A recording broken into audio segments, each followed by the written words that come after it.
absolute ruler. It is said to be very powerful during a certain era. There is something that can make a person tremble just by hearing his name. There was a king who founded an empire, and there was a leader from a large organization. Since ancient times, there have been stories of someone reverberating through the ages, those who defeated demon kings, those who cured illnesses and saved many people, and those who were less suited to all of them and only aimed for absolute power. A child thinks it's pathetic and wishes they would just destroy themselves. He was annoyed because he had been trained arbitrarily since he was 10 years old. If he didn't like their actions, they would give him a beating. If he could survive their test, he would end up being thrown into a pit of flames, and they would then boast that it was for his good. The wounds accumulated in his soul slowly along with this place, the Hall of Heroes. And now he will soon be separated from them. They called Davy still weak, and Davy called them grandmothers who had lived thousands of years. They got angry and became angry but were stopped by another hero. They were angry but soon they fell silent. They then said goodbye, and asked him not to forget them all his life. Without saying anything, Davy turned to leave. The heroes felt sad about Davy's departure. Davy smiled and waved his hand, saying that he hoped they never met again. Finally, Davy returned to his comatose body. He felt his body stiff. He couldn't even open his eyes properly, but in the end he gave up. He has finally returned as the weak and outcast prince, Davy Al Roan. The Round Kingdom is in the eastern part of the Tionis continent, the first child of a useless king from a lowly kingdom. That's him, Davy Al Roan. He began to think about why he had been so stupid in the past. He thought his happiness would last forever, and because he lived in a peaceful world, he was unaware of his situation as a prince. His mother was killed by a poisoned cup. He could become a target at any time, and because he was weak, he was abandoned by his family. Davy decided he had to recover his body first, because everything else could be done later. He then smiled, and determined that he would face them all with this body. A body that has been trained by heroes for thousands of years. In the past, Davy was crying. He was then found by someone. He then asked why so serious. He sat down and said he had heard of Davy's situation about them beating him up so badly this time. He laughs at it. Davy said if you want to make fun of him, just do it because he didn't say anything wrong. At first they laughed and smiled, but when they realized Davy was useless, everyone was disappointed. They see it like an insect. Davy felt uncomfortable, but he was too scared to say it. He said he was very fed up. He had come to this place against his will, so he didn't know what to do. The man then said maybe they were in shock at the truth, because they were too living in their pride. An irritated Davy asks what a hero is. But the man asked back, isn't that something they think about day and night? He then scowled at Davy. He decided to help him. Picking up Davy, he said since it was now family, he would take care of it. Davy was getting annoyed because he didn't even know the guy. The man then told him that his name was Hercules, in other words, Master of Defense. And starting today, he will train Davy's body. But hearing that name, Davy was stunned because he felt like he had heard that name before. Davy, who was lying down, asked how long it had been since he regained consciousness. The only person who took care of him all this time, the only person who came to this room was a maid. Davy felt a little annoyed because there was only one maid, but he thought he should at least be grateful because there was still someone who wanted to take care of him. Davy still couldn't move freely, and at most, he could only stand on his own. But apart from that, there was something Davy had to confirm. Davy checked the calendar and found that it had been 6 years since he was in a coma. It has been 6 years since he was shot in the back. Davy was determined not to go back to being a miserable person. To prevent that, he must immediately recover. Davy clenched his fists and was about to start using heal, but nothing happened. Davy was confused by that. While in the Hall of Heroes, Davy was taught about divine power by a woman named Freya. At first, Davy had difficulty casting healing skills on his now stiff body, and had been in a coma for 6 years. But after several attempts, he succeeded and was able to heal some of the damage to his body. He was finally able to walk again even though he was still a bit stiff. Because he was carried away by the happy atmosphere, Davy shouted out the window and was noticed by his maid when he was posing at the bedroom window. The news that the prince had woken up from a 6-year coma spread widely. A current queen who poisoned Mother Davy came along. Davy's mother was once a queen, but because of malice, she had to die poisoned by the current queen. His name is Lines Barriette. The queen asked as if she didn't know about the person who shot her from behind, even though the culprit was her son.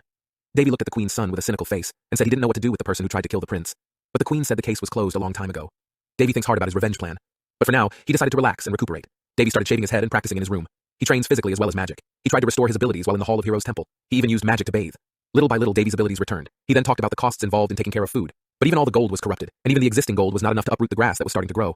Only one maid takes care of the mansion, and Davy. And what's more, the payment the maid gets is not at all commensurate with her work. The maid's name is Emmy, and she is very loyal to 6-year-old Davy. He looks after this mansion and also Davy the comatose prince alone for very little pay. Davy started to move. He started to organize his finances first. He moved to administration because if he didn't straighten out his financial problems, it would be impossible to even eat tomorrow. Davy went down to the finance department, which was supposed to take care of the palace's finances. Davy asked the person in charge there. The cost that Davy should have received was 500 gold, but it was not even 100 gold that he received. They reasoned that it was all for the maintenance of the palace, but in reality, the floors started to have holes and grass started to grow on the floor. All the money is in corruption. In this situation, Davy was sure they would throw the blame on someone else. On the way back, Davy asked Amy to fetch a sword. Amy was afraid of the request. Davy assures him he's not going to cut people down, but inside his mind, he intends to cut down a creature that can barely be called a human. Due to his vulnerable position, he believed that if he killed someone, he would be called mad, and they would exile him immediately. He had no intention of falling prey to them. When she returned, Amy was surprised to see Davy carrying the dead boar. Davy reasoned that he found it in front of the palace. He lied because he caught it himself, but that would make no sense. Davy began to frequently go to the middle of the forest and absorb various mana from nature to restore the mana that was still mostly sealed in his weak body. A skill for absorbing mana from the natural surroundings is called mana breathing, a technique taught by the bastard wizard god named Odin. Davy hates Odin because Odin's training makes him seem to die every second. With this breeding technique, which should be collected within a month due to body limitations, it can be obtained in just a few days. If a kingdom learns this technique, it is sure to be a major revolution. Davy will never reveal this technique to anyone. He will use it alone. Moreover, this technique cannot be learned easily. It took hundreds of years to learn it. But it was fortunate that he could learn it because of the large time difference between the Hall of Heroes and the real world. While Davy was practicing, someone was watching him. Davy realized that it must be the queen's job. In essence, the magic of a priest class would not be able to use offensive magic, and a mage would not be able to use holy healing skills. Then the necromancer class shouldn't be able to use both of them. But Davy is different. The teachings of the gods make Davy the strongest human like no other. He can use all three: healing, destructive magic, and awakening or necromancer powers. Davy started using magic to revamp his blood flow. This continued until evening, and he ran out of strength. 5 months have passed when Davy has become a master in magic. But he has become a master of everything. He spread mana throughout the palace, so he was aware of every move in the palace. A priest sent by the queen tries to check on the prince's condition. But seeing the prince just lying on the bed, he didn't even try to check with his divine power. He only said that the prince's condition was so weak that it was dangerous to use holy power to heal the prince for now. He didn't even try to check on Prince's condition, let alone try to heal him. Some words of contempt for Mala came out of the priest, making Amy say to keep her words in front of the prince. But he felt humiliated, and he slapped Amy right in front of Davy. Not only that, he said to have them come to his room tonight for an apology. Davy's hands were veined at what was happening in front of him. The priest's arrogant attitude could no longer be tolerated. His anger was boiling, but at this time Davy held back his anger. He ordered Amy to accompany the priest. As they exited, Davy took a sword from the next room and casually walked out of the room. While the priest was talking and intimidating Amy, Davy was already sitting behind the window directly behind the priest.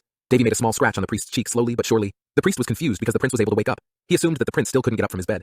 Davy told Emmy and asked Emmy, "What is the punishment for insulting the prince?" He replied, "Execution on the spot."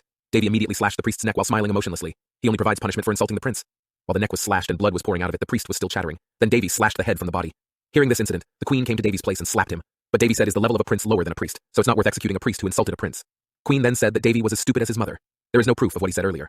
Hearing that, Davy gave off a murderous aura that made the queen sit down. But the queen's guard assassin troops immediately moved to protect the queen. Davy didn't continue because it would be an immature, stupid act if he slaughtered them all. For now, after eliminating the priest and giving a warning to the queen as expected, rumors started to spread. They said that the prince had gone crazy after waking up from a coma. While he was relaxing in the yard, a royal administrator named Besfus arrived. He brought in several corrupt people who were corrupting royal funds during this time. Davy also asked Besfus what the usual punishment was for those who corrupted the kingdom. Besfus answered that usually the sentence was beheading on the spot and execution for his entire family. With a smile, Davy said, "Okay, do it."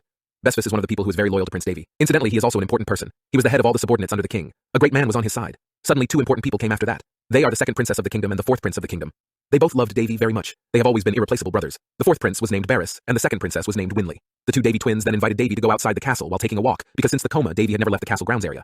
Davy also agreed. When they got there, they were also scheduled to meet the king, Davy's father. But Raja didn't even look at Davy. He just said while turning his back to Davy, he says, "It's good to see you healthy." One of the people Davy hates is the king, his own father. When his mother was poisoned to death, even the king did nothing. The three of them returned home to Castle Davy. But when night came, they camped for the night. On their way home, after chatting briefly with his siblings, Davy asked them to rest. But actually Davy felt the killing intent targeting him. Davy took a piece of dry wood and did a light warm-up, using the wood where the wood flows. Davy used camouflage skills and hid himself from the assassins. The assassin with other skills could see clearly. They were the skilled assassins of the kingdom.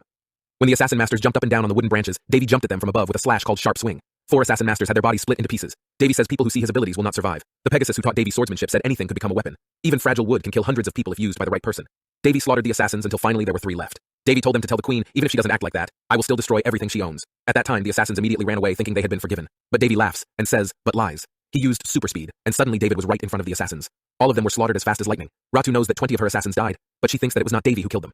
He thought that Davy had very strong supporters, because what he sent was not just an ordinary assassin, but one of a group of great assassins. A big match will be held, namely the Continental Swordsmanship Competition, where is the gathering place of the whole kingdom. Davy's 2 brothers took part in the competition, but Davy decided not to participate and was just a spectator. One of the people who took part in the competition was called the Sword Princess. The Sword Princess was named Elena de Fallon. One of the reasons Princess Elena became famous was because she held the legendary sword of God, called Calderas. Hearing the name of the sword, Davy immediately remembered that his first sword teacher, Diwa Haris, was the sword that Harris had used when training Davy for hundreds of years. Before the competition was held, there was a noble banquet. David also attended. While Davy was dancing with his younger brother Winley, a prince approached and held Winley's hand. He is the prince of the Boltus kingdom named Valetian. He really likes Winley. Because Winley didn't like Valetian, he ignored him. But Valetian got emotional. Davy immediately twisted the prince's hand while saying, "Sorry, my hand slipped." Feeling insulted, Valetian challenges Davy to a duel. Princess Elena came and she said she saw what was happening, so she said this duel was inappropriate because Valetian was in the wrong. When Davy saw the figure of Princess Elena, he immediately said, "Harris." Harris is Davy's nickname for the sword god Harris, his first sword teacher. Princess Elena is very similar to Harris. The difference is that Harris is a man, and Princess Elena is a woman. However, when Princess Elena was talking to Valetian, Davy told her he accepted the duel. Everyone was shocked to hear the words of Prince Davy, who had just woken up from a coma. In fact, he was called the Weak Prince. Hearing this, Valetian was happy because he himself had quite high sword skills, and felt that Davy was nothing, and just a crazy prince. When the duel started, Davy suddenly shot and appeared in front of Prince Valetian. He swung the sword so recklessly that Davy's blade slipped from his hand, but seeing his sword slip away, Valetian laughed it off. As he laughed, a punch hit him in the chin. It was as if Davy didn't do that on purpose. Valetian was sprawled on the floor. Everyone thought it was a coincidence. Davy swung his sword haphazardly to look like an amateur, but a careless attack could knock Valetian down 3 times. After that, Davy deliberately did that to embarrass Valetian. People started talking about Valetian, who could fall 3 times against an amateur. No one realized that the technique used by Davy was not actually swinging a sword carelessly, but the technique was called drunk sword. Like someone swinging a sword when drunk, the technique belongs to Davy's second swordmaster named Dak Go Jun. This swordsmanship technique was created to humiliate others, making it seem like others couldn't do anything about it. I don't know how many times Prince Valetian fell in front of everyone so he couldn't hold back the feeling of emotion and super huge embarrassment. He also coated his wooden sword with mana and intended to kill Davy. But Davy made a stupid move and knocked Valetian back to the ground, embarrassing him even more. Princess Elena saw the swordplay, and as if there was a strange movement from the random movement that had been defeated by Davy, she returned to Valetian's room and went berserk. No joke in his room, he really wanted to kill Davy. When the desire to kill was strong, a demon came who offered Valetian help to make his dream come true. Her name is Sharyeo. He is a vampire. The day arrived when the continental competition was held. Prince Valetian's smile looked quite strange. It seemed like he had been possessed by a demonic figure. This match is really cruel. Even the inaugural match was Baris who went straight against the Valetian prince. Davy himself did not participate in the competition held this time. The match started. Valetian seemed to have a much higher sword skill now compared to yesterday.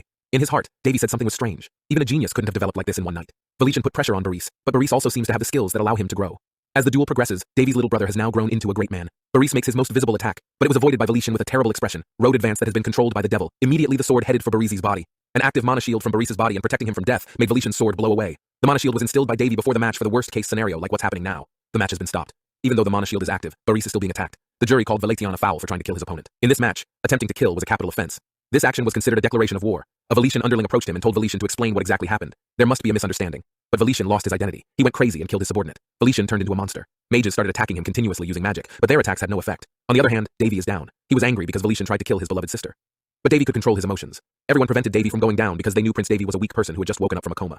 Instantly, Valetian ran towards Davy and attacked him, but it was disturbed by Princess Elena. Princess Elena came in her full armor. Princess Elena threw a powerful barrage of attacks at Valetian, and he was knocked back heavily, but the attack seemed to not work. Valetian is increasingly crazy because his consciousness as a human has disappeared. He turned into a reincarnated vampire and then cast a skill. The air around was enveloped in a red aura. This air absorbs the life energy around it and makes that power its own. Princess Elena sat down affected by the effect. Meanwhile, Valetian increasingly becomes a terrible monster. Even though Princess Elena is weakened, she can still maintain her consciousness in the blood policy. It's amazing, said Davy. Even though he had no effect at all on Valetian's skills, Davy touched Elena's body and gave her holy magic so that her condition improved. Davy tells daughter Elena to step aside and leave it to him. But Princess Elena held Davy's hand and said, "Why you have no effect with this skill?" Davy just answered dunno, because he doesn't have time to explain it now. Princess Elena said, "Don't talk nonsense and leave this situation to him." Elena said someone who couldn't feel mana like you could be killed immediately if hit. Davy was still silent while crossing his arms. Davy hit Princess Elena on the back of the head and made her sit down, but she didn't faint. Davy says just stay there and watch then. Davy took a stance and moved behind the Valetian monster and attacked it with attribute attacks. This attack made the monster Valiant flying backwards quite strong and powerful. Princess Elena just gaped at what was happening in front of her.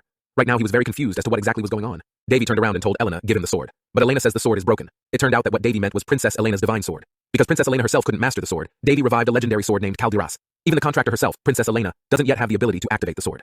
Without further ado, Davy cast a skill called God's Resonance, so he slashed the other dimension in the sky.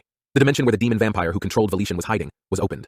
High-class servants appeared. He attacked Davy with his vampire skill, but Davy just dodged it very casually. Davy tries to provoke the vampire. He remembered Odin's words, one of his teachers, to defeat a top-class servant. He had to make him lose his cool first. After that, just finish it. The vampire said that Princess Elena, who inherited God's sword, lost and couldn't do anything. So what can this ordinary prince do? Davy smiled and said that God's technique was not that sweet and easy. It took thousands of sword swings to get the technique. Davy jumped on top of the vampire and launched a large attack called Great Claymore, Grand Mountain Splitter. Seeing the huge attack with God's sword technique made the vampire unable to hide his shocked face. When detained using his blood shield, it was completely useless. Davy also released the magic skill 9th rank Final Holy Magic, which cannot be achieved by anyone, a rank that can only be used by gods. This skill is called Saint Sanctuary. Light fell from the sky and turned the vampire into dust. Davy fainted after casting this skill because he ran out of mana. There was a lot of discussion about Prince, but the conversation was not about the weak prince who slaughtered the vampire, but about the prince who had a stigma given to him by God behind his back.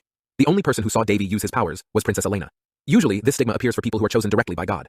The appearance of the stigmata on the lying prince when the blood police disappeared made the whole country excited. Davy chose not to tell the true incident to his younger brother Winley. Davy only reasoned that he fainted at that time, so he didn't remember anything from the previous incident. Then after that incident, in front of Davy a status screen similar to a game appeared.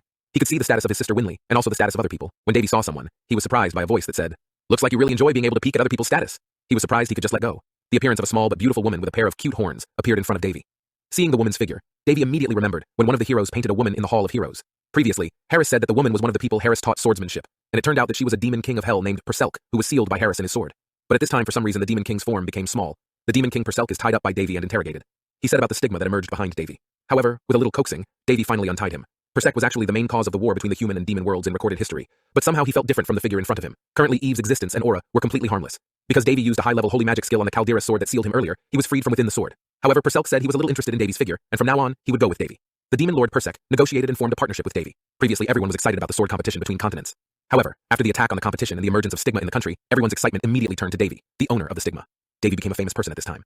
Davy and his sisters headed into town. On the way, Perselk asked Davy if he didn't want to be the owner of the sword of the god Calderas, because Davy was more suitable to have it than Elena's daughter. Davy only replied that he didn't like taking candy from children. Davy meets the king and queen. They congratulated Davy on being voted a stigma, but surely the queen congratulated with a vein in her head and bit her hand fan. Davy had a one-on-one conversation with the king. Of course, Davy asked about why he ignored when his mother was poisoned first. The king only answered that being a king is difficult, there is much to consider. Initially, the king wanted to make Davy the successor of his kingdom later, but even before the king said that, Davy had refused to become king and his successor. He said he would not take the same path as the king if being a king was the same as him. Davy immediately left without saying goodbye, switching to the conversation between the kingdom's best assassin and the guildmaster. So basically, the assassin was given the task of taking Davy's head. The assassin said it wouldn't be difficult to take the head of the royal boy. It wasn't long before the guild leader felt the killing intent coming. Suddenly, someone was behind him and threatened him. The chief immediately knew that the person behind him was the master of the assassins. In fact, he didn't believe that there was a master assassin in this small kingdom. The guild leader asked for help, but there was nothing left of the kingdom's best guild. Everyone had died, including the best assassin who wanted to take Davy's head. Davy asked the guild leader to give him all the files of the nobles who had a direct relationship with the royal family and also a list of their sins. Finally, with frightening threats, Davy got all the information. After returning to his place, Davy checked the files and Perselk said it looked like there would be a pool of blood soon. Davy also answered that it would not be a good idea if he killed them all. Actions should be as noble as possible. No matter how famous aristocrats were, they would definitely have opponents. Perselk asked Davy what exactly Davy's goal is now. Davy only replied, "Isn't it clear to keep his family safe, not starving and have a comfortable place to live, not to be carried away by the problem of living healthy and long life?" Listening to Davy Perselk's answer, he rolled around laughing. He didn't expect to get an answer like a grandmother's answer from Davy. Davy decides to leave the kingdom. He will create a territory and command power there to live peacefully, and also carry out his hobbies there. He will create an empire. He did not wish to continue as king the legacy of his hated father, but Davy wants to create the greatest empire in history. But at this time, Davy only said he would regulate a region. He didn't want to be a king. The king and queen agreed to send Davy to a territory and establish his own rule there. But actually, the king and queen had different reasons. Ratu herself chose to send Davy away because all her plans failed to kill him. Even after hiring the best guilds, the 7 best guilds were slaughtered in one night. And not only that, all the super secret files that were also stored there were also taken. So for now, sending Davy away is the best option according to the queen. Meanwhile, the king's true intentions could not be ascertained. Either he wanted to make Davy the man he deserved and prove he could develop a territory, or maybe there was another reason. The territory where Davy will rule and be sent is called Hines. But this area is a remote area that is touted as a cursed land. It is called that because it is a barren place where no plants can grow there. However, when he heard that he had found an area that was considered impossible to develop, Davy felt very happy because if he could turn this place into a paradise, then everyone would be surprised. Marquez Palatres is the person who supports the prince. He was his mother's protector in the past. But he felt like a failure because he couldn't protect his mother from death. But Davy knew that Palatres would not give up looking for evidence of his mother's death. Someone who has high loyalty. The journey began. Davy arrived in the cursed area of Hines land. They arrived at the gate. Davy saw that the head guard's hands there were covered in bandages. Davy was immediately able to conclude and realize that the area had just been attacked by monsters. Usually the monster that attacks is definitely a type of goblin. Davy asked the guards to gather everyone in the hall because he wanted to say something. Then Davy told everyone that tonight they would attack the goblin base. Those who heard that were shocked. Of course, it is clear that in terms of strength they are completely incapable of doing this. It was like a suicide attack. But Davy said firmly, trust him. Or at least, if you can't believe it, believe in God's stigma. He will protect them as he protects himself. After that, Davy gathered troops to join the attack, numbering only 13 people. Of course, that was a number that was completely insufficient to carry out an attack on the goblin base. Not to mention that the guards were all exhausted because just last night their territory was attacked by goblins, and they had to defend their territory. Finally, Davy found the goblins' headquarters. The goblins are having a party in the village that has been destroyed by the goblins. Davy then attached an arrow to shoot a goblin in the head. Davy's subordinates who saw this immediately panicked. They said that there was no way they could fight the goblins. Directly, Davy tried to calm them down and just said, take it easy because he won't let them die. He immediately issued buff skills and support for the entire troop. All the buffs are given to each troop that comes. What's more, this buff is the 6th buff skill called Amplification buff, a buff skill with a very high level. Maybe no one else can use it. After receiving the buff, they were all extremely excited. Instead, this raid became a goblin massacre. Davy felt sorry for the goblins. Davy's main goal in doing this is to instill fear and awe in everyone, but his hopes even exceeded all that. They highly praised Davy for the success of this goblin slaying. The other residents in the city had expected that this attack would fail. Of course, they only brought 10 bodyguards and 3 citizens. But while expecting this, Davy's troops returned. Everyone was amazed at the success of the 13 people used by Davy to eradicate a goblin village, and even rescue the residents who had been kidnapped by the goblins. Davy says his next target is to wipe out the few remaining goblin villages near his territory. Within 2 days, everyone deified Davy. In fact, they deified Davy more than God himself. Davy is considered a helper and a miracle by them. Davy's greatness was talked about in every corner of the city without stopping. After overcoming the goblins and gaining the residents' trust, Davy headed to the second problem, namely about the cursed area. Davy thinks about how to remove the long-lasting curse from the land of Hines. Davy and Perselk started walking around the closed area. He tried several magics to overcome the curse but failed, and what appeared in front of him was instead an encryption magic. The magic requires a very complicated combination of coding, because this effort has not been successful, and Davy also thinks there seems to be somewhere the key to this curse. Finally, they decided to walk again until they found a ruin. Inside the ruins, there are many golems guarding it. Seeing that, Davy's eyes immediately shone brightly because the head of each golem contained a diamond that was quite large and looked very expensive. Davy finds a money field. After that, at the end of the road, Davy found a very large pure crystal and it seemed to be the core that made the land cursed. Encryption coding magic is back, but this time it looks like Davy can work it out. After finishing some coding, the area's curse was lifted and it started to rain. The residents were shocked not to see the rain coming down because how long had it been since the last time? It was raining with the magic crystals obtained in the ruins. Now Davy could manipulate the movement of the weather throughout Hines' territory. Davy gathered the residents. The locals now revere Davy more than God.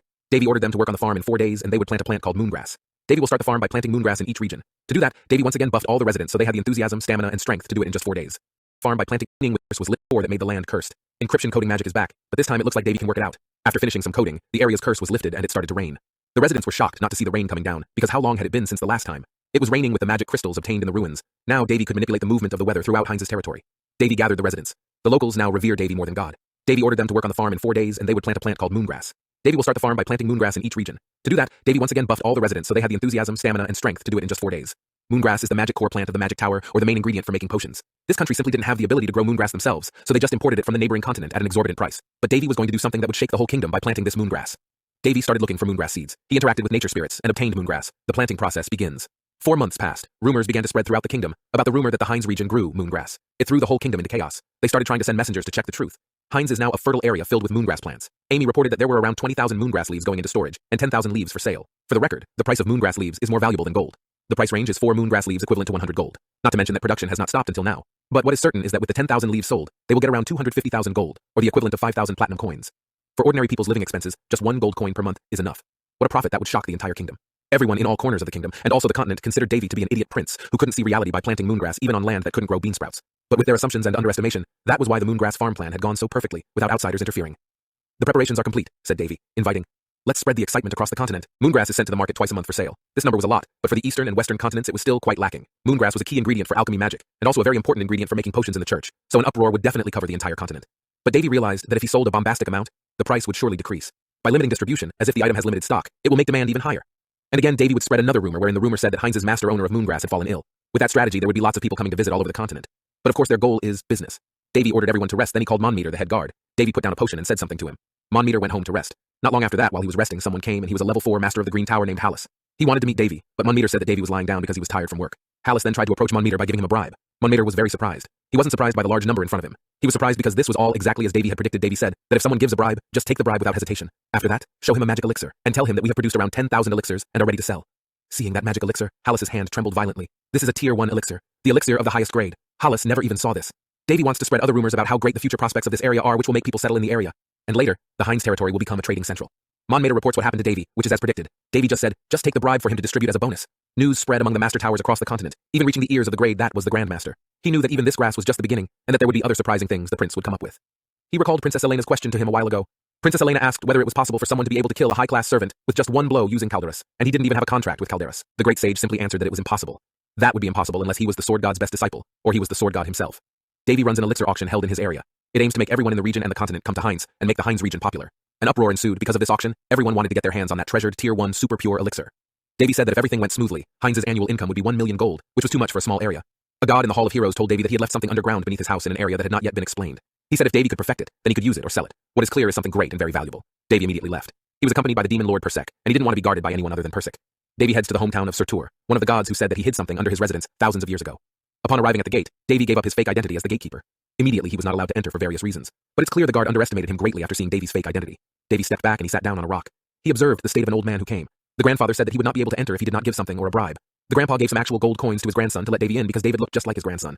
Davy refused and he immediately got up and headed to the guard. Davy immediately said that the entrance fee was not collected from residents.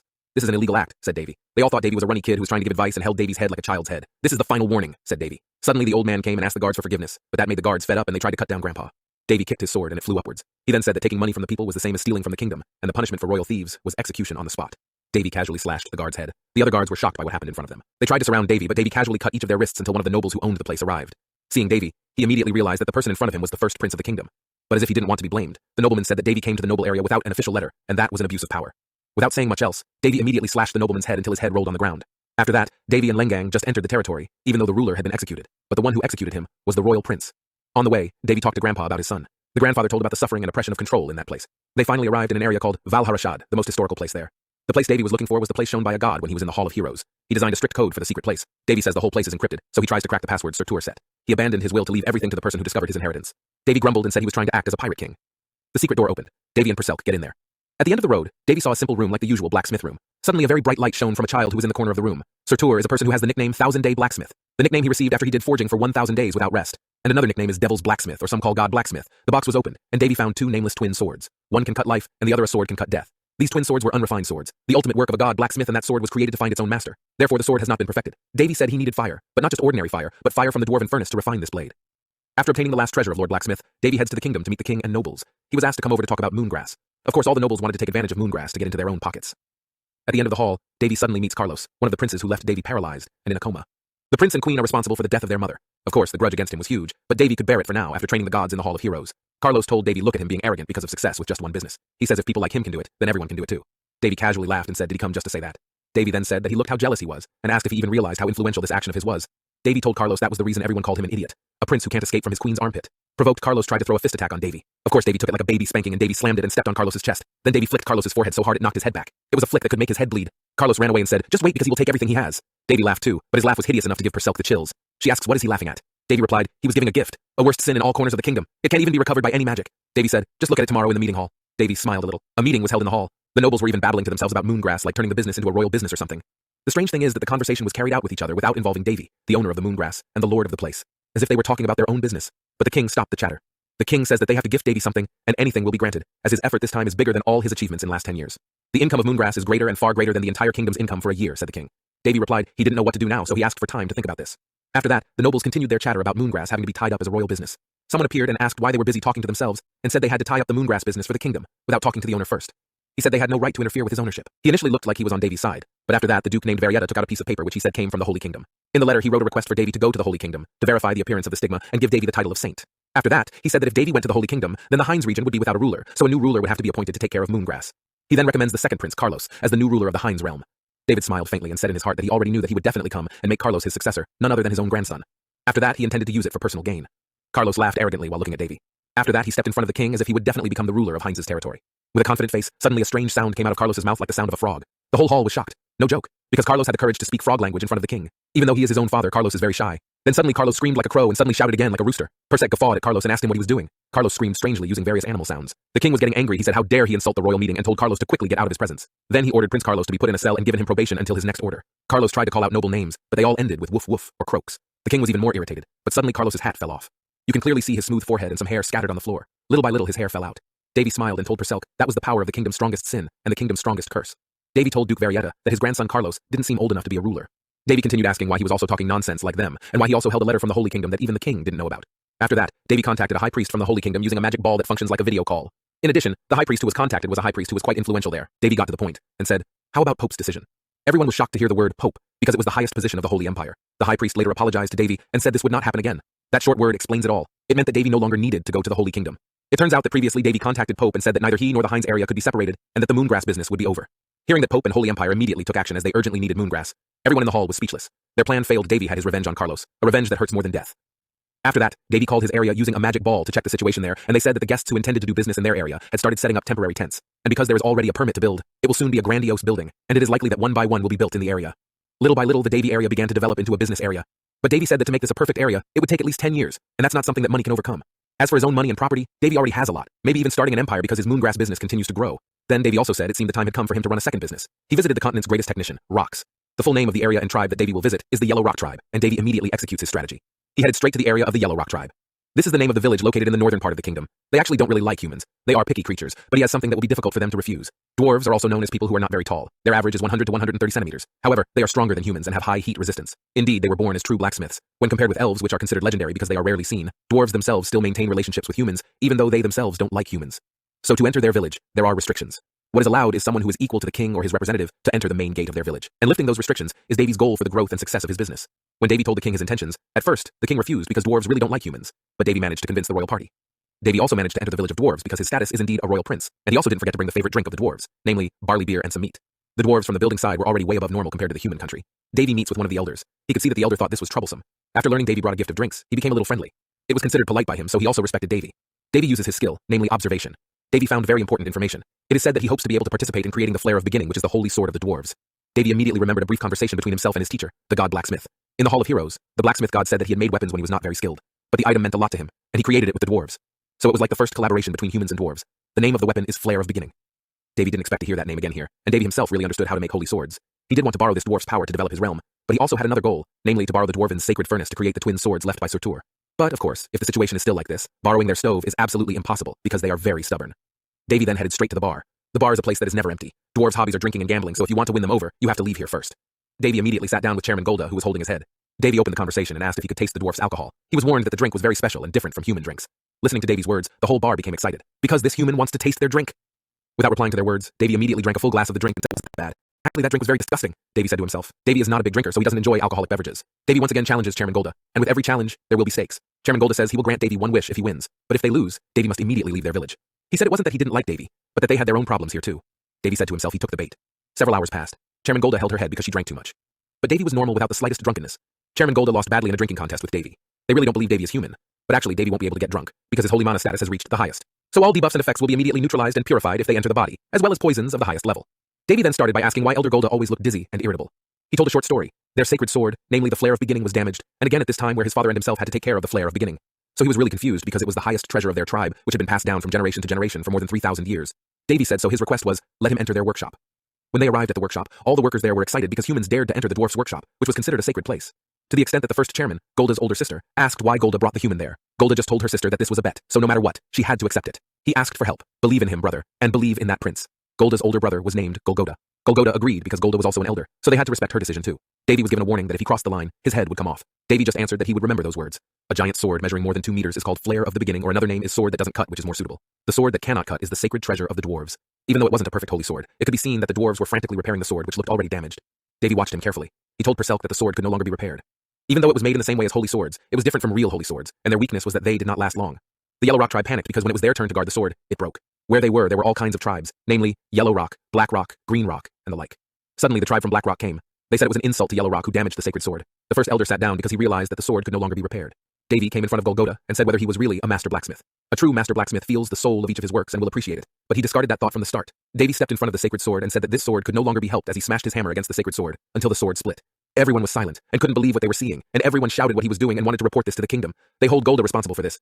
Davy raised his tone and asked the first elder if he really wanted to solve this problem and whether he thought his ego could solve the problem. Davy says this sword has protected their village for 3,000 years and asks, shouldn't they let go of an item that has done its job honorably? But instead, they insist on fixing it, and they still call themselves a blacksmith and ask, since when did dwarves become pathetic like this? Davy's words really cut into everyone's insides like a sword thrust that caused more pain than the actual wound. Davy took the sacred sword and threw it into the fireplace. Everyone shouted no. Turning to the past between the blacksmith Dua Surtur and Davy, Surtur said, every craftsman's work has a soul. If he sees someone who does not respect the soul in his work, destroy it without mercy. The dwarves were furious. They wanted to kill Davy for it. Davy said seeing their treatment of the sword, then he should have done this and told them not to denounce the sacred item any longer with a serious face. When the other dwarves wanted to attack Davy, the first elder stopped him. He asked if they wanted to make them look pathetic. In fact, they all realized that the flare of beginning no longer existed. But their ego is too big. They were very stubborn, and dwarves were notoriously stubborn. The elder from Blackrock approached Davy and said that he was acting like this because it had nothing to do with his race, and asked him who he thought he dared to meddle in their affairs. He told Davy not to be too proud of himself if he didn't know anything about holy swords, but Davy said if he didn't say he couldn't make it. Even the Blackrock elders said don't joke. They can't do anything. Davy went to the front of the stove and immediately used his hammer. When training with Surtur in the past, Davy had made a sword like the flare of beginning thousands of times. That is, even though he could not match the precision of the god blacksmith, you could say that Davy's forging ability was almost equal to that of the god blacksmith, and it could be said that Davy was the second greatest blacksmith in the history of gods and humans. Davy used a forging technique that even the dwarves had never seen in their lives. Davy combines a variety of methods that make their jaws drop. In an instant, Davy managed to recreate the holy sword flare of beginning, and finally, Davy asked how.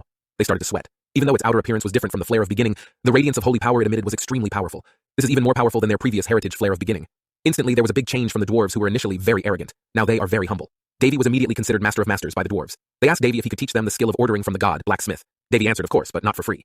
Davy took out his twin swords. It was finally time to borrow the furnace of the dwarves to perfect the greatest twin swords created by god blacksmith. Davy took out the sword he had been eager to refine, the sword left by the blacksmith god. The dwarves were stunned by the beauty and aura emitted by the twin blades. They hear doubtfully asking if he made this. Davy also answered that the person who made this died a long time ago, thousands of years ago. They began to suspect what Davy meant. As they expected, the person who made these twin swords was the blacksmith god. They considered the blacksmith god as the ultimate role model. They must have been very surprised. Davy said that this sword was like liquor, where the liquor becomes more delicious the longer it is stored. So this sword also has changes with age, and the strength of this sword is already more than 10 times stronger than when it was just made, and it's time to give it the final touch, said Davy to the dwarves. He needed their furnace to do that. Davy started thinking about the ingredients. He had hoped to use adamantium or at least orichalcum, but this wasn't the right place to get such a luxurious material. However, because this was a dwarf's workshop, at least he could get high-quality materials. Chairman Golda said that he was allowed to use the workshop as he pleased. And again, the chairman of Golgotha gave something that stunned Davy. Golgotha took out a bone from the treasure chest. It was the bone of an elder dragon. Davy's eyes lit up seeing him. In fact, it is much rarer than adamantium and orichalcum. Golgotha also said that he had kept the bones from generation to generation because no one could process them properly. But the chairman of Golgotha entrusted the object to Davy. Not long after that, other dwarves flocked to provide assistance to Davy. They offer workshops, and again, they also offered their inheritance to Davy to make part of his twin swords. Some offer 100 grams of adamantium. There are also those who offer orichalcum. These are all of their family's inherited treasures that have been kept for generations. Davy's initial worries about a lack of ingredients turned out to be meaningless, but he asked why they gave away their inheritance so easily. They said that at least they could puff up their chests because their inheritance was used to perfect the masterpieces of the blacksmith god. It's time for Davy to start his work. We then move on to explaining what the Hall of Heroes actually is. The Hall of Heroes is a place built from the subconscious of heroes, like a place where heroes rest after working during their lives. And thanks to Odin, in the Hall of Heroes, Davy had the opportunity to touch Elder Dragon, and Surtur, the blacksmith god, said that the bones of Elder Dragon were the highest material for making holy swords. Davy was also asked to learn how to process these heirlooms. When studying at first, Davy felt lazy because why study objects that in the real world are impossible to find? But he was wrong. The lessons learned in the Hall of Heroes were very useful, and he would apply them right now. Davy forged with all his ability because there couldn't be a single mistake. Such rare materials will be damaged. Davy's current forging concentration had reached the maximum limit. After quite a long time, the twin swords were perfect. After the twin swords were perfect, Davy gave the names of the two swords. One is called the red flag, and the other is called the blue flag. Hearing that name, Perselk said Davy's naming taste was really bad. Davy tests red flag sword. He swung the sword with no effort and no mana whatsoever. But that casual swing could split the material sharpener in half, making Perselk surprised. Next, Davy took the blue flag sword. He tried to slash at a boulder, but it went right through him. The blue flag sword is a sword that can cut mana. This means that blue flag can cut anything that doesn't exist in the real world. Davy thought that he had made something that did not make sense. Davy came out of the workshop and found the dwarves guarding ahead. They said Davy had occupied the place for 4 days and 4 nights without eating. He said it was really great concentration. And when the dwarves saw the results of the sword, they already felt like they were under the influence of a god. In fact, they are already prepared to die without regret, because they have seen the best masterpiece. After that, Davy still stayed there for a while teaching the dwarves perfecting the flare of beginning. Davy taught them like teaching kids who didn't know anything about forging, which meant they all controlled their pride about forging, and were really passionate about it. After many days, Davy's work was finished. There, Elder Golgotha spoke casually with Davy. He realized that Davy had come to their place not only to perfect the masterpiece of the blacksmith god, but that Davy had indeed planned to lend the power of the dwarves to build his territory. The Golgotha elders immediately offered their services. He vowed to serve Davy forever. Davy was very happy to hear that, and he didn't expect to be flattered like this. Suddenly, a scream interrupted their conversation. Someone shouted that an intruder had entered the village. Not long after, an attack headed straight for Elder Golgotha's face. Davy swiftly brushed aside the attack. Davy realized the throwing weapon that was attacking them was a red assassination knife. Prince Carlos is almost crazy because of the curse that was given by Davy before. He kept screaming like an animal, and his hair was falling out little by little so that Tenga was now bald. Carlos immediately realized that it was Davy's doing. He was very angry with Davy, no joke. Not long ago, someone named Face came and he said that before their performance was not good in his mother's eyes. Because of that, he wanted to change that view. Face offers him a contract and he also lifts the curse Davy instilled on Carlos. Carlos started to explain Davy's identity. Carlos says Davy is a stigmatized owner and there seems to be supporters behind him. Face said he asked Carlos to calm down because he was still human. He had already sent one of his best maids to Davy's place. He was sure he should have been taken care of. Carlos was now laughing. Davy blocked a flying shuriken. Davy realized that the red assassination was not just any weapon, even that was a blood technique, and the only ones who could use it was the power of a vampire, namely blood energy. A demonic beast was perched on a cliff. It was a top-class demonic beast. The demonic beast immediately attacked with an attack from its mouth. Swiftly, Davy held him back with a very strong barrier. The demonic beast approached Davy and used the blood aura technique. A surprised Perselk said that even among the top-class vampires, only a few could use this skill. Perselk told Davy to be careful because he was different from demonic beasts in general. Davy, with incredible speed, immediately lunged at the demonic beast and punched it until it floated in the air. Davy took out his twin swords and he used red flag, then launched a technique called demonic spirit blade, 24th draw style.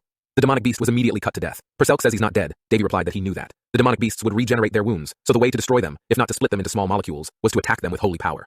But Davy didn't use these two methods. Davy took out his blue flag sword, then slashed casually. The demonic beast was destroyed instantly. After that, Davy felt something. He says next time hide properly. Davy uses blue flag to slash the dimension and the person's hiding place is wide open. With lightning speed, Davy was in front of him and Davy said, "Peekaboo, bastard!" The vampire ran as hard as he could from Davy's pursuit. Davy chased casually while playing around. The vampire was already running away in panic. If he was caught, he would definitely die, he said. Davy slashed the vampire and jokingly said, "Don't try to escape after eating." The high-class vampire was really played by Davy. Their race is an honorable race, meaning they far exceed humans in many aspects. But he was surprised what this person was up to. Apart from him slaughtering class 1 demonic beasts with great ease, he also played around with them until he got bored. He thought that he felt their assessment of him was a big disaster. It's clear this person is not normal. After getting tired of playing, Davy sat on top of the vampire while interrogating him. He couldn't move at all, and he screamed all over his body. Davy said that he should check something before killing him. The vampire said that he was a loyal person, so Davy wouldn't be able to get any information from him. Davy, without further ado, used the skill Black Magic Flame Interrogation, a skill for torture. A torture that was so painful, it was like burning all the elements in the body. Perselk says, "Isn't this too cruel?" Davy replied if he should feel sorry for the people who tried to kill him. Davy started asking again who he was. At first, the vampire insisted on keeping his mouth shut, but after being threatened with using flame integration again, he immediately answered that his name was Pedkid. Davy asked why they were targeting Davy, and it was because Davy had defeated a vampire before. Davy immediately asked who gave him the order, but before he could answer, Pedkid blew himself up. Davy said it didn't look like he blew himself up on his own. Davy also said that the curse that had been placed on Carlos had been lifted. It seemed like there was a great bastard behind all of this. After that, Davy and several dwarves returned to his territory, namely Heinz. And the dwarf elder who saw Heinz said he would make Davy's residence a place suitable for the world's best blacksmith.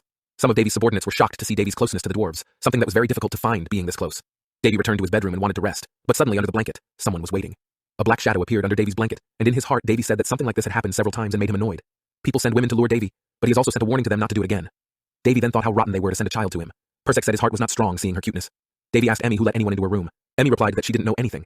When he was about to take the child away, suddenly the little boy called Papa while pointing at Davy. Things started to get confusing. The red-haired child hugged Davy while saying Papa, and it turned out that another blue-haired child came out. Davy thought maybe, and sure enough, they were Davy's twin swords that could change his physique. The red-haired kid was Davy's red sword named Red Flag, and the blue-haired one was called Blue Flag. Who would have thought that a sword could turn into a human? When Amy gave food to them, Davy thought that they could also eat like humans in general. Davy also tried something. Davy summoned Red Flag and Blue Flake, then asked if they could return to their original forms. They easily understood Davy's words and turned into swords again. Red Flag asks Davy to eat some cake, but Davy says he'll get cavities later. Not long after that, Winley came over. Davy told Winley that these children were adopted children who were cared for by him. Winley really liked their cuteness. Winley said that he really admired his older brother. His brother could turn a dead land into a land full of treasures. And what's more, Davy was able to recruit dwarves, who were said to be very difficult to meet, and rarely left their village. Winley started talking about the main thing why he was meeting Davy now. He wanted to ask Davy for help in using the stigmata. There is a friend who is currently dying. He protected Winley when the bandits attacked. All the treatments and even the healers had been used, but they had no results at all. After telling that, Winley cried and fell asleep. Davy knew how serious he was about his request. After being shot, his friend experienced strange symptoms, such as a very high fever, and then blue spots began to appear from all parts of his body. Davy pondered while looking out the window. Davy said high fever, blue spots, symptoms. There is only one disease that is on his mind right now, and the problem is that this disease should not be on this continent, and don't even exist in this world. Davy talks to Perselk. Some time passed. Davy was sitting at his desk, and suddenly Davy said that there was no need to waste time and just get to the point. Davy said that to something in front of him, and it turned out that in front of him, there was someone who was doing camouflage skills. He was a cloaked man and seemed to have assassin class. Davy did ask the organization for help in finding information.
Davy also asked him to check on Portna, who was none other than his younger brother Winley's current personal bodyguard. Currently, Debbie is asking for various information about Portna before she got sick and after.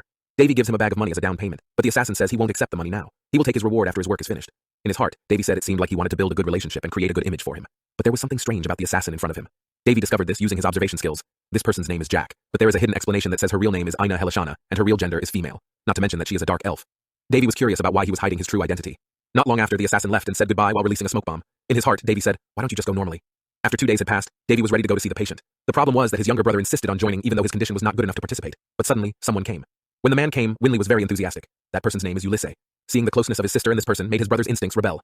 The man introduced himself. His name is Ulysses, a 5th magic circle and a member of the Red Tower. Ulysses said that the princess often bragged about this place and her brother, so she really wanted to visit the Hines area, which was known throughout this continent. It could be seen that this man was very close to Winley. That just made Davy even more annoyed. Davy asks why he knows his sister, but Ulysses explained that while on their way to Hines, they met on the road and they traveled here together. Ulysses said that he could use teleportation magic, so it would save time for their journey if he helped. Teleportation magic must be used using a special, very rare artifact. But Red Tower had it, so, like it or not, Davy agreed to help him. They arrived at their destination in an instant, using teleportation magic. When he arrived, Davy immediately smelled Davy agreed to help him. They arrived at their destination in an instant, using teleportation magic. When he arrived, Davy immediately smelled something strange, the smell of burnt protein. This smell is very similar to the smell when living creatures are burned. Suddenly, someone came. He moved troops in a strange manner. Winley also asked whether the ruler of the Ordum region was Barris. The person answered that he wasn't there at the moment, so temporary authority was entrusted to him. When Winley called the security guard to take him to Portna's place, but no one came. The person in front of him said that right now all the guards are in quarantine, so in this area there is a widespread spread of a deadly virus. Virus with high fever, blue spots which ends in vomiting blood, then death. So like it or not, many people have to be quarantined to suppress the spread of the disease. Winley says there's something strange. David went alone to Winley's bodyguard, Portna. He lay limp with an oxygen cylinder beside him. When Davy arrived, he immediately realized one thing. He said this was a rhinitis flower, a flower that grows in extreme areas and has very concentrated poison. Portna's body temperature has reached 39.7 degrees Celsius. If you do this, your brain cells will burn. His skin was cold like a corpse, while his internal organs were extremely hot. Davy said he didn't think why this disease existed in this world. Purcell answered what he meant. Davy said the name of this virus is melting acceleration virus. This should be a virus that comes from the other world. Davy pulls out a straw and says we have to make the antibodies as soon as possible before it's too late. But suddenly someone grabbed Davy's hand. He said what he was doing and outsiders were prohibited from entering here. He was Baron Gorneo, an officer in the Central Disease Control Unit. Davy introduced himself. The Baron answered that even though he was a prince, he couldn't be here. Gorneo also said which mask was his mask. He then told Davy to wear a mask, because this was another deadly virus outbreak. While they were chatting, a patient was already dying and almost died. But the disease control team injected painkillers. Davy also said that if he touched it, he would die. Davy opened the patient's clothes and said the accumulated blood was blocking the lungs. He held the person's body and buried a straw in his lungs by coating the straw with holy power. However, the medics who saw Davy's actions were considered arbitrary to pull his shirt and ask, "What do you think of a person's life?" Not long after, the person who had the straw stuck in was breathing normally again, and other medical staff said that the patient's heart rate had returned to normal. The clogged blood returned to normal. Davy took a little blood from the patient as a sample, and he told Baron, who was gaping at what was happening in front of him. Davy says, "Don't compare him to the high priest, because he is immune from all diseases." Davy left after that. Davy said that he had to make a vaccine as soon as possible to treat this epidemic. Not long after, Jack the informant arrived, of course with the camouflage technique again. But again, Davy realized his existence and said that he didn't need to hide. He was confused as to why this prince always knew of his whereabouts. Jack handed over his work and Davy's earlier request. But after that, Davy asked him again to find some of the materials needed to make a vaccine. Davy met with some of the city's disease response members. Davy asks to leave the medication to him, as he will find a cure soon. At first he was opposed, but after some negotiations, Davy finally got the chance. The Baron, who strongly opposed Davy's request, kept watching his every move. He couldn't believe a prince could find a medicine that even experts of all experts would be overwhelmed with. Davy said in his heart he knew in their eyes he was a lump of dirt pretending to be a rock. Davy went straight to the patient and said this disease is a variant virus that causes temperature changes and melts the inside of the organs. First it will melt the muscles of the body, the joints of the young bones, then the whole body will be relieved if that's all that happens, Davy said. But when the bones of the organs have melted, the internal organs will also melt starting from the rectum, testicles, kidneys, large and small intestines. And when that happens, the fluids in the body will come out of the holes in the body, and that's what causes the blue spots. Within the Baron's heart, he was saying how he could know all the process of this disease so accurately. Davy's doubts were diminishing. Davy also said, "Anyway, you just trust me." 4 days later, Portna's color has improved. His black skin returned to its original state. Baron could only gape at all this. He could not believe the word Baron while sitting down. Everyone had given up, but he didn't expect a miracle like this to come. It took them 3 years to find a cure, but Davy found it in just 4 days. "Absolutely crazy," said Baron. Ulysses was amazed by Davy's extraordinary behavior. He also communicated with the communication artifact to his master in the Red Tower. He told many, very extraordinary things from Davy. The master just said it seems you have found a very extraordinary person. But he asked what about the mission. Ulysses is assigned to oversee the area's disease control team because their behavior is highly suspicious. While talking again, suddenly a tremendous explosion occurred. Ulysses instantly realized the explosion had taken place where Princess Winley was, and panicked. He said that even though Prince Davy was good with medicine, he couldn't fight, so he had to protect them. On the other hand, Davy was surrounded by a very large army. Davy, with a smile, asked what was wrong with the Baron. Ulysses is seen using his fire and water magic against a group of people who prevent him until he finally meets someone named Count Colio. Ulysses also asked where Princess Winley was. Turning to the troops blocking Davy, the troops said that they had to follow orders and kill them, including the Baron there, so don't try to put up a futile resistance. When someone attacks, Davy immediately blocks and wards off the sword with his bare hand until the sword breaks, and with his other hand, Davy uses level 5 magic called Zero Charge Thunder and makes the person burnt and also dies.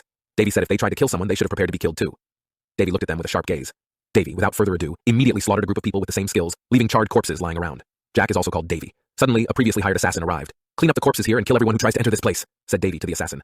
Jack replies this will also be included in the costs. Davy agreed. Suddenly, Davy felt that the tracking spell that had been implanted in Winley was moving. That means Winley was kidnapped.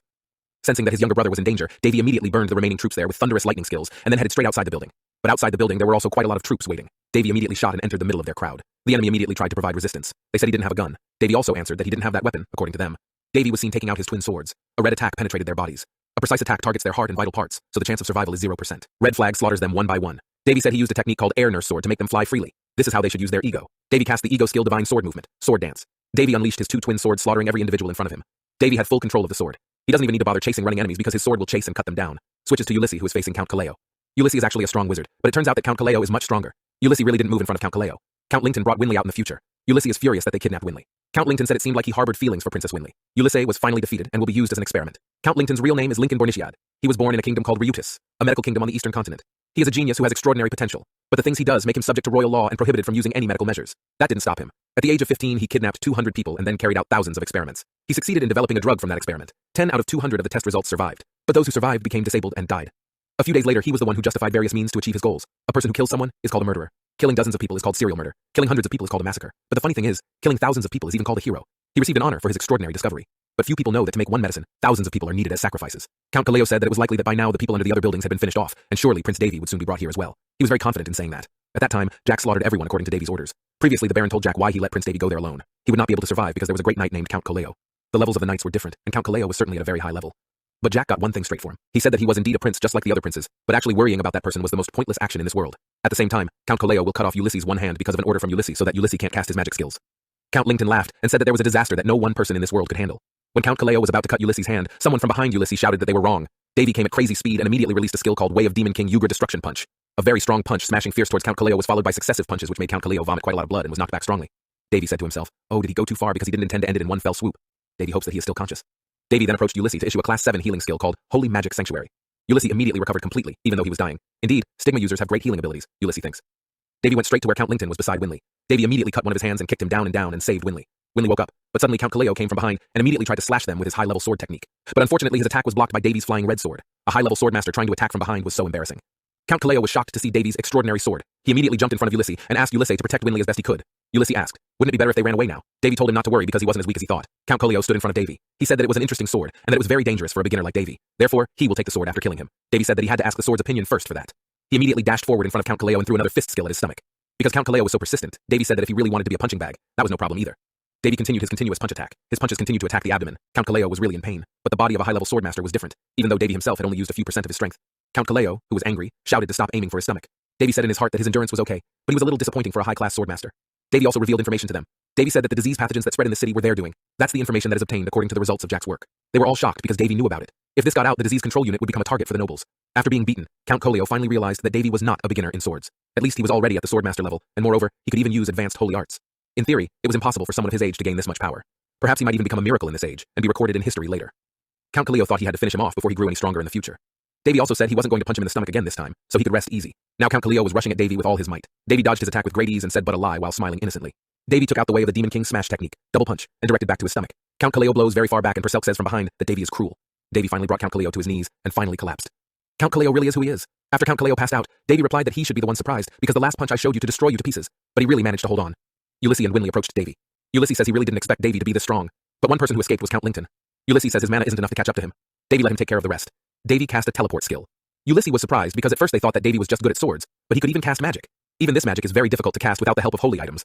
Davy can get it out with just a flick of the hand. Davy teleported them elsewhere so he could focus on finding Count Linton. Count Linton actually ran as fast as he could to avoid Davy while saying, "You monster."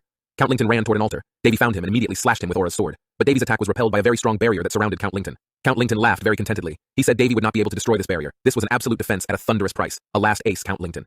Davy said it was like compressed air. Davy stood in front of Count Linton and between the barriers Count Linton was very confident. He started to challenge Davy. Why didn't he just try to cut it with his magic sword? This barrier has the ability to transfer himself out and go missing. Count Linton says he won't let Davy live in peace, and he will make sure he captures Davy alive and puts him in his experiments. He also said that Davy would not be able to save anyone because the vaccines that Davy made were all in his hands.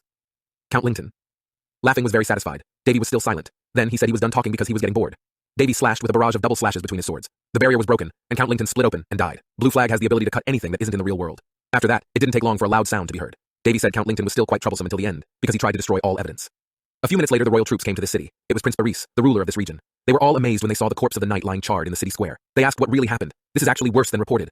Prince Paris immediately looked for Baron Gorneo because he was worried about him. Baron Gorneo is one of Prince Paris's trusted subordinates. He asked the Baron what happened, and the Baron said Prince Davy and Princess Winley were here, and that extraordinary Prince Davy could create a vaccine that he had failed to create for years, and he could make it in just 4 days. When asked whose bodies were outside, Baron Gorneo answered that they were his subordinates, Count Kaleo. They tried to kill them after the cure was found. Boris becomes worried about Davy and Winley. The prince immediately panicked because he thought something might have happened to the two of them. Suddenly, Winley was behind Prince Boris. Ulysses said it seemed like the prince loved Winley more than he said. Winley was embarrassed too. Not long after, suddenly there was a big earthquake and the sound of monsters screaming everywhere. It turns out that various types of monsters such as the Chimera werewolf and others have begun to invade the Ordum area. It is not yet known why these hundreds or maybe thousands of monsters attacked this area. Davy immediately said let him just destroy it at once, but it's quite difficult to deal with them if they hide in the forest like that. Perselk said it would be better for them to retreat and set up their defense first, but Davy immediately used his level 5 skill, namely fly. Then Davy checked the air humidity. He said it was just right. Actually, the fifth circle cannot cast magic on a large scale, but with Davy now and with the help of Red Flag, nothing is impossible. Davy pointed his sword at the sky and uttered a magic spell that Perselk had never even heard of. Perselk asked if it was the runic language. Davy says he will use a lightning strike.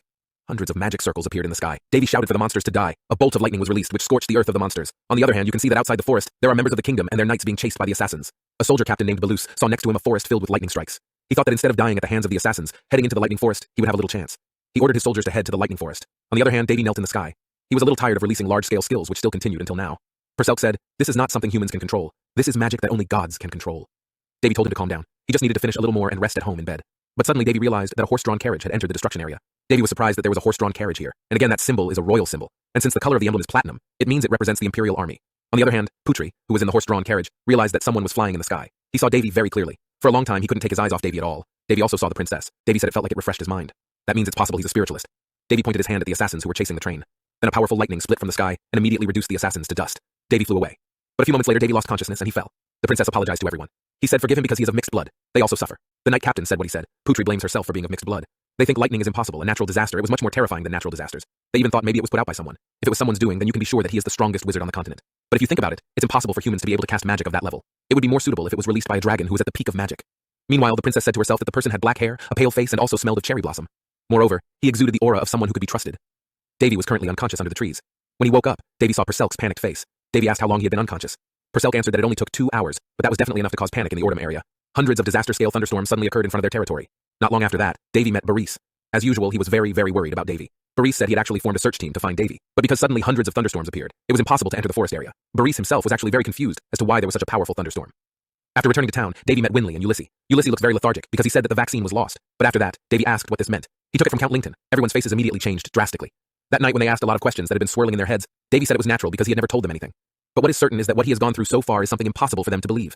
The extraordinary sword art using aura, a martial technique that could slay even one of the highest tier sword masters, possessed a stigma, as well as an understanding of medicine that was far superior to apothecary's own. And also, Davy used the fifth circle magic, namely teleport, when he sent Ulysses and Winley before. In their minds, they must have suspected whether this was the ability of a 20-year-old child.